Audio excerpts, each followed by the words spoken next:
بموت العلماء حتى إذا لم يبق عالما اتخذ الناس رؤساء جهالا فسئلوا فأفتوا بغير علم فضلوا وأضلوا. Allahu Akbar. What a powerful hadith, where the Prophet ﷺ speaks about how knowledge will be snatched away and ignorance will be spread. He says Allah will snatch knowledge away as a sign of the hour. Knowledge will go. The knowledgeable will be considered ignorant. Did you hear that? Someone has knowledge, he'll be considered ignorant. And the ignorant will be considered knowledgeable. Then the knowledgeable will begin to be taken away through means of death by Allah. So this is why we are taught Mawtul alimi thalmatun la tusaddu. The death of an active alim who is working very hard is a gap that will never be filled in the same way. You have one solid alim doing work. When he passes away, you will need 10 others who will take up the post of one man. When one of those 10 passes away, you need another 10 to do the work of one. And when one of those pass away, you need another 10 to do the work of the one who was doing the work of a tenth of what the previous one was doing, and so on. You understand the barakah? And you can see it in your own midst, where you have powerful ulama. When they pass away, you have a large group of people doing their work, but you don't have a single person who can actually do the same work. Unless Allah subhanahu wa ta'ala wills that to happen, there will be pockets of that. And one of the examples is the Prophet sallallahu alaihi wasallam. He has hundreds of thousands of sunnah. He used to deal with every department on his own. What happened thereafter? The Sahaba radiallahu anhum all had to deal with different departments and so on. And now as time passes, we are unable to fulfill more than 10 or 15 sunnah in our lives. Yet there are 100,000 and more sunnah of the Prophet sallallahu alaihi wasallam. It's because we are not messengers, we are not prophets. And we have come 1400 years down the line. May Allah subhanahu wa ta'ala grant us barakah. Then the hadith says, time will crumple. You know what time crumpling means? A long time ago when I was young, the day used to start very early. And by midday already we would have achieved everything and our day was almost over in terms of achievement. Today, your week passes and you have not achieved what you were able to achieve 10 years ago in a day. Allahu Akbar. Why? Because there is no more barakah in time, no more blessing in time. Time crumpling also means that a year goes past like a month goes past like a week goes past like a day, and a day goes past like an hour goes by like a minute, and a minute like a second. Allahu Akbar. That is called the crumpling of time. Imagine, the Prophet ﷺ prophesied it. Wallahi, we are living it. Every Ramadan passes faster than the previous one. Do you know that? You're seeing the moon, before you know you're seeing the moon Eid. Allahu Akbar. That is a sign of the end of time. That brings me to another major issue. The Prophet ﷺ has prophesied that one of the signs of the hour is the huge argument and debate about the moon. The issue of the moon will become so big that it will split people. They will argue and debate. Is this today's moon? Yesterday's moon? What moon is this?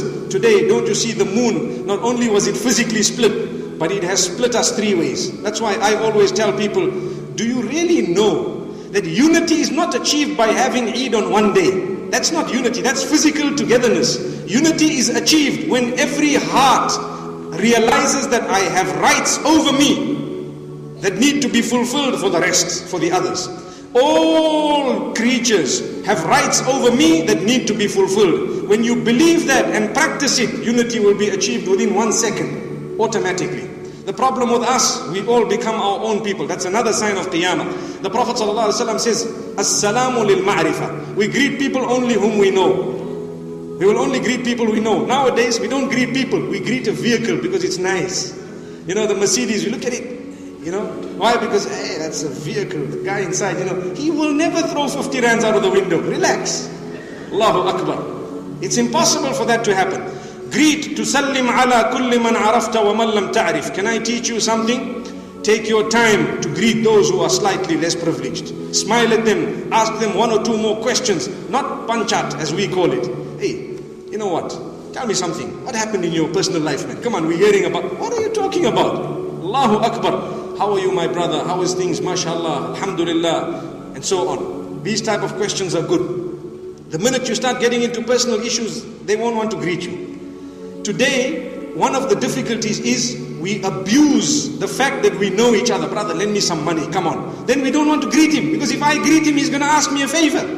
Someone walks into the shop, we run behind. Why? I don't want this guy to ask for a discount.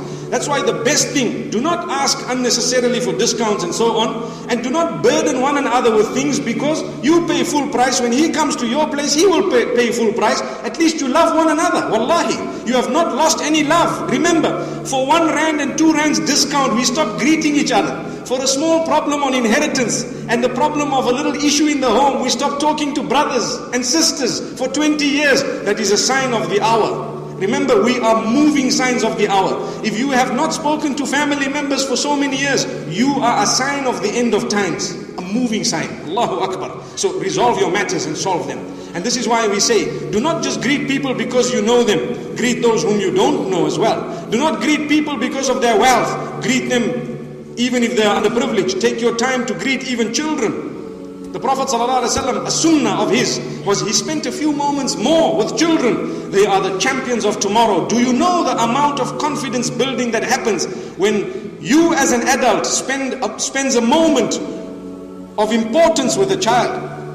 Greet him. How are you? Oh, mashallah, excellent, you did well. Even if the child did not perform so well, you greet him, you congratulate him, it builds his confidence. Today we look at the children of others and we tend to put them down. So others look at our children and put them down. So tomorrow the leaders, they all have an inferiority complex, each one fighting the other. May Allah protect us. Signs of the hour. Then the Prophet ﷺ speaks of something else. يُوشِكُ أَن تَدْخُلَ مَسْجِدَ جَمَاعَةٍ فَلَا تَرَى فِيهِ رَجُلًا خَاشِعًا. Soon a time will come when you will enter a masjid. Jama'ah. People will be reading salah with jama'ah. Not one person will be concentrating in salah. Not one. So the concentration in prayer and in salah will be taken away. Why? Because people will have too many unnecessary things in their minds. Today we are filled with movies. We are filled with computer games. We are filled with this and that. Unnecessary things. Discussions of gossip. Gossip meaning absolute nothings. You know, sister will talk for 1 hour on Telcom. And now you have Viber. And now you have No, and you have the VoIP and all other things. Tango. So what happens? We tangoing. Doing what? Talking about her and that one, this one. Hey, listen, I need to read my salah. These are good people. They're talking about their salah. But look, the phone goes down. The salah is darted like a chicken and we're back on it. Hey, where did we leave off? Yeah, yes, we were talking. Oh yeah, I remember now what you were saying. Allahu Akbar. This is a person who remembered to read their salah. In salah, they're thinking of the juicy stories and they're even doing this. And we're wondering what's going on. Wallahi, sometimes you enter a masjid. I did it too. I watched a few uncles and you know what? You wonder what's going on. Allahu Akbar. At least nobody here is my uncle. Allahu Akbar.